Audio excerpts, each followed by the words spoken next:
Le 10 mai dernier, j'ai abordé la question de la culpabilité et après avoir évoqué toute une série de notions et de faits, il me reste évidemment des choses à compléter sur ce sujet de la culpabilité. Vous vous souvenez peut-être qu'on a défini la culpabilité comme apparaissant en cas de transgression réelle ou fantasmée d'une norme, d'une interdiction, ou la peur de commettre cette transgression, ou une peur en termes d'inquiétude, de honte, d'insécurité, etc., etc.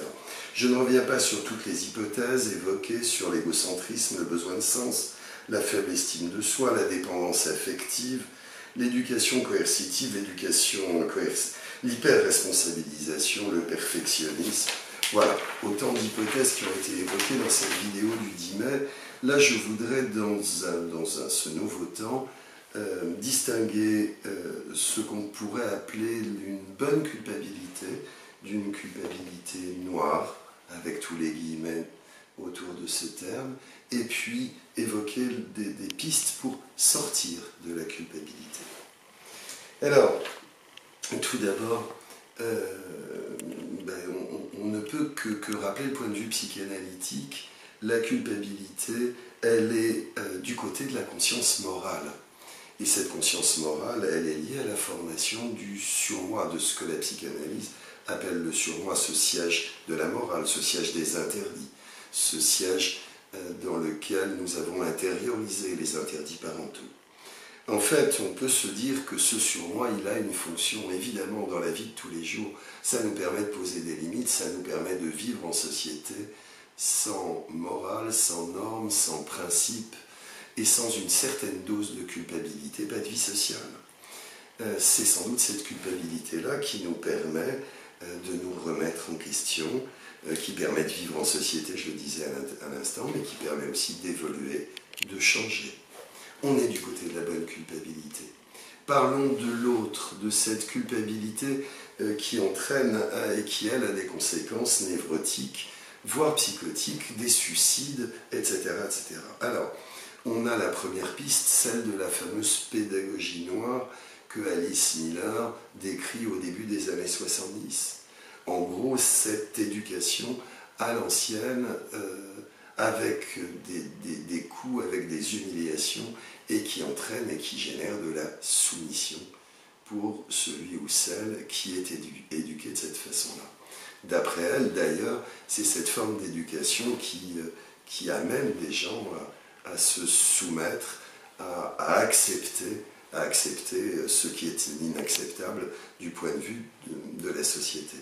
Mais on peut penser aussi à la socio-psychanalyse et aux apports de Gérard Mandel. Mandel nous dit en gros, et pour faire simple, que l'enfant est dans une infirmité biologique. Il dépend, pour satisfaire ses besoins, de sa mère ou de son substitut maternel. Et évidemment, celle-ci ou celui-ci ne répond pas en permanence à ses attentes et à ses besoins. Et cela génère pour ce petit enfant de l'agressivité. C'est précisément cette agressivité à l'égard de ce qui est l'objet d'amour, ou ce qui est l'objet, en tout cas celui ou celle qui prend soin, qui entraîne une inquiétude et une insécurité fondamentale. Si je me rebelle contre cette autorité, alors qui satisfera mes besoins? Cet enfant apprendrait donc très tôt, dans les premiers mois qui suivent la naissance, la soumission. Et certainement derrière ça, la culpabilité pour tout acte de rébellion. Donc je répète, avec des conséquences névrotiques, psychotiques, du suicide, etc., etc. Alors cette fameuse culpabilité, elle a donc des avantages, mais aussi de nombreux inconvénients.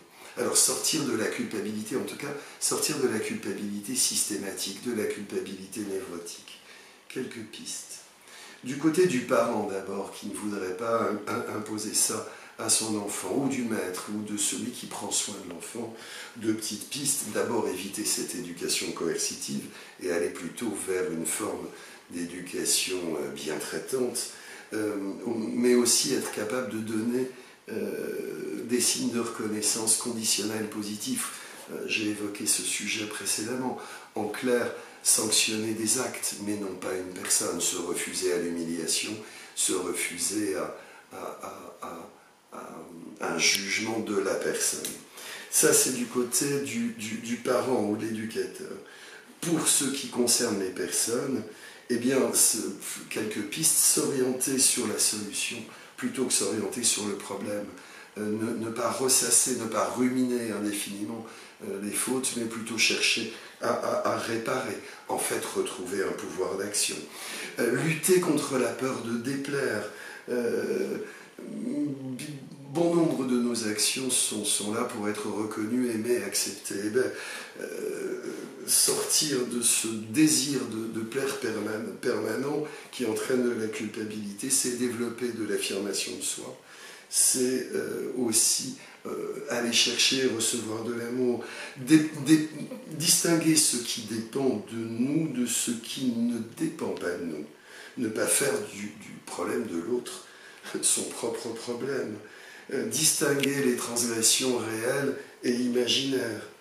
Et enfin, et peut-être, accepter ses limites, accepter les contraintes de la réalité.